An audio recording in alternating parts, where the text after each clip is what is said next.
ভর্তা তো আমরা কতভাবে খেয়ে থাকি, তাই না? এখন তো বর্তমানে এই বাজারে কোনো কিছু ফেলনা নয়, অনেক দাম দিয়ে জিনিস কিনা হয়। তো খোসা থেকে সহ করে সব কিছুর ভর্তাই আমরা খেয়ে থাকি। তো আমার মতো এরকম তিল ও বরবটি দিয়ে কে কে ভর্তা খেয়েছেন অবশ্যই কমেন্টে জানাবেন।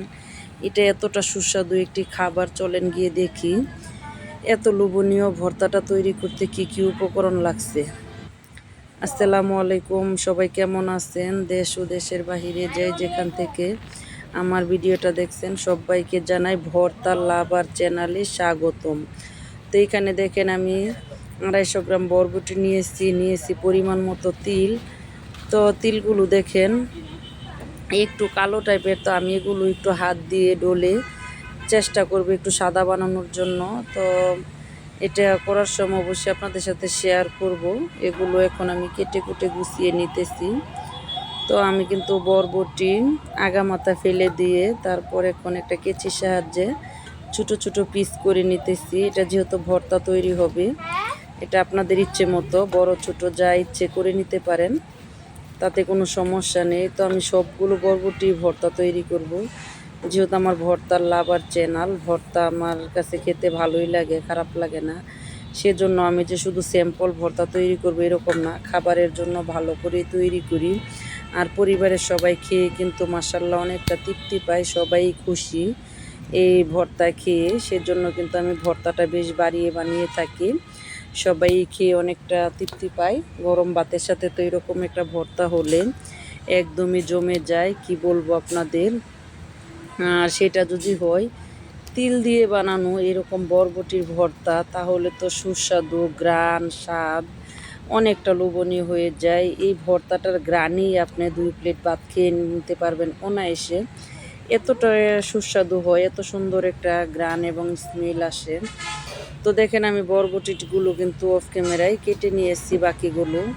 আর এখানে নিয়ে নিলাম কিন্তু আমি 8 থেকে 10টা পেঁয়াজ, 3টা রসুন, তারপর 20 থেকে 22টা শুকনো মরিচ, 5 থেকে 6টা কাঁচা মরিচ, আর নিয়ে নিলাম 8-10টা ধনিয়া পাতা। এরকম ধনিয়া পাতা দিয়ে ভর্তা তৈরি করলে কিন্তু খেতে বেশি ভালো লাগে, ভালো একটা সেন্ট আসছে। তো এখন কিন্তু যেহেতু ওই ভর্তা ভালো না, ওই ধনিয়া পাতা এখন বেশি একটা পাওয়া যাচ্ছে না, সেই কারণে কিন্তু আমি এই ধনিয়া পাতাটা নিয়েছি। এটাও কিন্তু খেতে বেশ অনেকটা ভালো লাগে, আর এটার গ্রানটা কিন্তু সহজে নষ্ট হয় না। আমাদের ওই ধনিয়া পাতাটা দেখা গেছে অনেক সময় 2-1 দিন গেলে একটু লাল টাইপের হইলে গ্রানটা নষ্ট হয়ে যায়, কিন্তু এই ধনিয়া পাতার গ্রানটা একদমই ওই রকমই থাকে। সেজন্য আমার কাছে এটা বেশি ভালো লাগে। আর দেখেন আমি তিলগুলো আমি এখন হাত দিয়ে ডলে কিন্তু পরিষ্কার করে নিতেছি। মাশাআল্লাহ অনেকটা পরিষ্কার হয়ে যাবে। কালো খোসাগুলো আমি ফেলে দিব, যেহেতু ভর্তা তৈরি করব, তা না হলে আমার ভর্তাটা কালো হয়ে যাবে, আর ওইটা কিন্তু পরে ভালো লাগবে না। ওই যে খোসাগুলো আলাদা আগার মধ্যে চলে আসছে, আর এগুলো আমি ফেলে দেখেন একদমই কিন্তু সাদা করে নিয়েছি মাশাআল্লাহ। তো আপনারা চাইলে এই টিপসটা ফলো করতে পারেন তিল পরিষ্কার করার ব্যাপারে। তো তিলটা পরিষ্কার করে নেওয়া হয়ে গেল। এদিকে দেখেন আমি পেঁয়াজ রসুন মরিচ সব কিছু গুছিয়ে নিয়েছি, এখন ধুয়ে উঠিয়ে নেব। তো এগুলো উঠিয়ে তারপর আমি অন্য উপকরণগুলো গুছিয়ে নেব। তো ভিডিও দেখতে দেখতে যারা এই পর্যায়ে চলে আসছেন, যারা এখনও একটা লাইক দেন নাই, প্লিজ একটি লাইক দিয়ে ভর্তার লাভার চ্যানেলে যুক্ত থাকুন।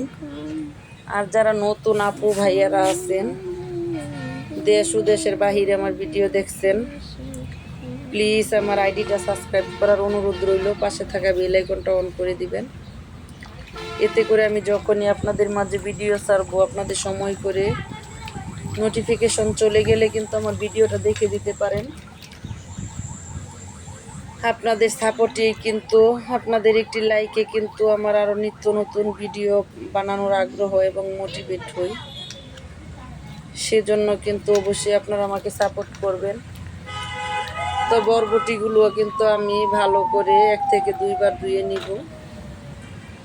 তো কিছুটা আমি ধুয়ে তারপর অফ ক্যামেরায় আমি ধোয়াটা কমপ্লিট করে নিয়েছি। তো এইটা শুধু ভর্তা না, এটাতে মিশে আছে গ্রাম বাংলার ঐতিহ্যবাহী শিলপাটায় বাটা এবং তিলের সুস্বাদু ঘ্রাণ, মায়া মাখা গন্ধ। এটা এই ভর্তা দিয়ে মেখে এক লোকমা মুখে দিলেই একদম মিলিয়ে যাবে এটার সুস্বাদু ঘ্রাণে, স্বাদে একদম কিন্তু মন প্রাণ ভরে যাবে। আর এতটা লোভনীয় হয়েছে ভর্তাটা, কি বলবো আপনাদের, আমি তো ভীষণ স্বাদ পাইছি খেয়ে, মাশাল্লাহ। অবশ্যই আপনারা একদিন এভাবে ট্রাই করে দেখবেন তিল দিয়ে বরবটির ভর্তা। আমি যে উপকরণ ব্যবহার করছি আপনারাও সেম উপকরণগুলো দিয়ে ভর্তাটা তৈরি করবেন। তো ভর্তাটা তৈরি করার জন্য চলে আসলাম চুলার মধ্যে। প্রথমে আগে আমি আমার মাটির ফ্রাই প্যানের মধ্যে তিলগুলো ভেজে নিতেছি। এটাকে আমি মাটির ফ্রাই প্যান বলে থাকি সবসময়, কেন জানেন? এটাতে আপনি ঝোল, শুকনা, ভাজি, ভাজা যা কিছু রান্না করবেন, সামান্য একটু তেল দিলে উল্টে পাল্টে যায়। একদম ফ্রাই প্যানের কাজটা আমি এটা দিয়ে করতে পারি, সেজন্য আমি এটাকে বলি মাটির ফ্রাই প্যান। হালকা আছে আমি নেড়ে চেড়ে 30 সেকেন্ডের মতো ভেজে নিয়েছি। আর এখন সামান্য তেল দিয়ে দিলাম 20-22টা শুকনো মরিচ। তো শুকনো মরিচগুলো একটু নেড়ে চেড়ে ভালো করে ভেজে নেব। খুব কড়া জালে ভাজা যাবে না, তাহলে কিন্তু ভিতরের বিচি কাঁচা থাকবে আর উপরের খোসাগুলো বেশি পুড়ে যাবে। ওই অবস্থায় ভর্তাটা খেতে ভালো লাগবে না। সেজন্য কিন্তু আমি যেই জিনিসটা যতটুক ভাজার, যতটুক সিদ্ধ করার ঠিক ততটুকু করি, সেই সিদ্ধ করার মাপটা কিন্তু আমি ঠিক রাখি, যার কারণে আমার ভর্তা এতটা লোভনীয় হয়, খেতে এতটা সুস্বাদু হয়। তো আজকের বরবটি ভর্তায় কিন্তু আমি 2 রকমের মরিচ ব্যবহার করব। এখানে দিয়ে দিলাম আবার 4-5টা কাঁচামরিচ, এটাও কিন্তু অনেকটা ভালো লাগবে।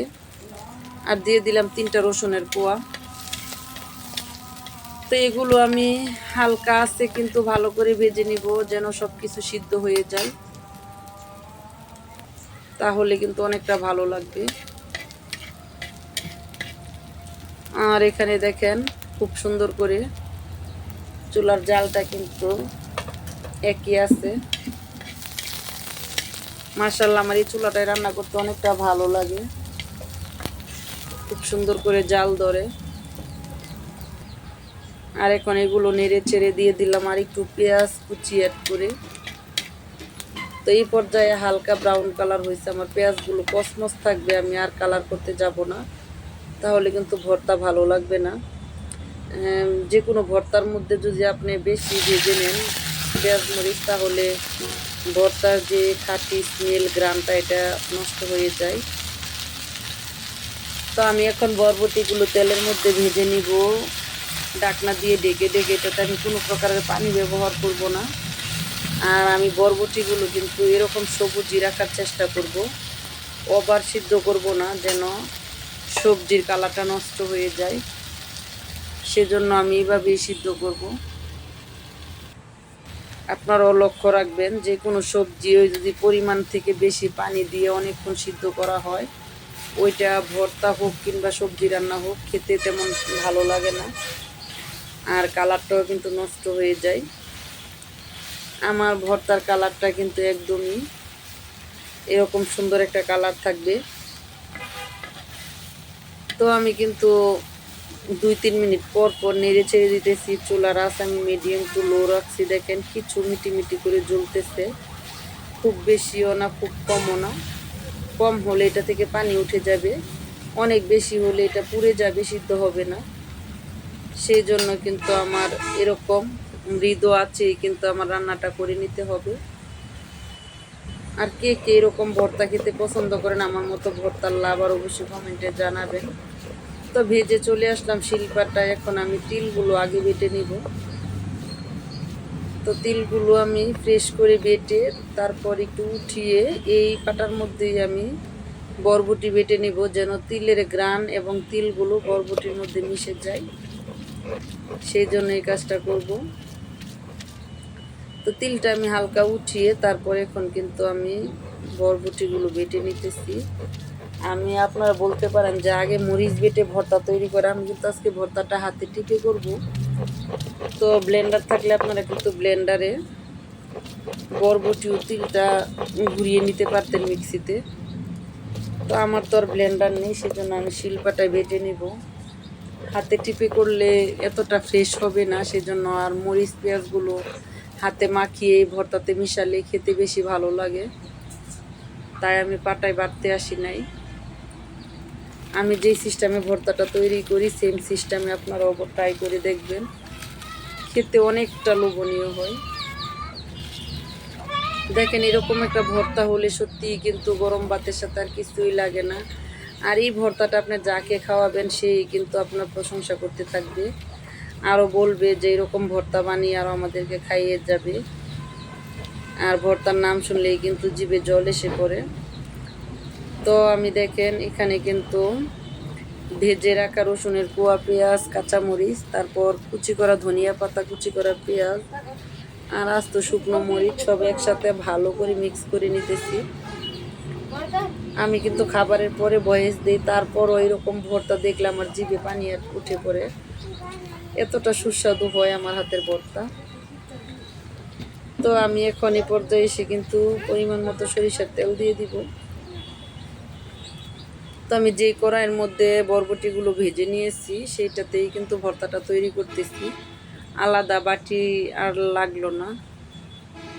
আমি ফ্রাই প্যানের মতো বলছি, এতগুলো জিনিস ভাজার পরে দেখেন কড়াইটা কিন্তু একটু পোড়া লাগে নাই।